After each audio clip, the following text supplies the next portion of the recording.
talagang sabi ko nga po, we've been very focused with the hearings.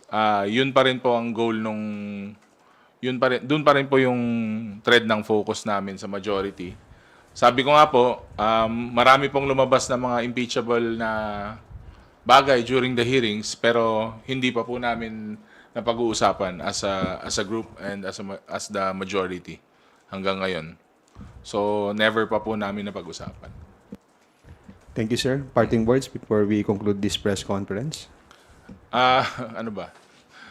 Anong parting words? Hindi pa, marami pa tayong pagkikita. Tuloy-tuloy pa po. So, it will be the last 2 weeks of session bago po tayo mag-adjourn. So, tutok lang po sa mga susunod na hearings po natin in Congress. And again, we're just continuing our work dito po sa Kongreso at makakaasa kayo na ang Kongreso ay nagtatrabaho po para sa taong bayan. Maraming salamat.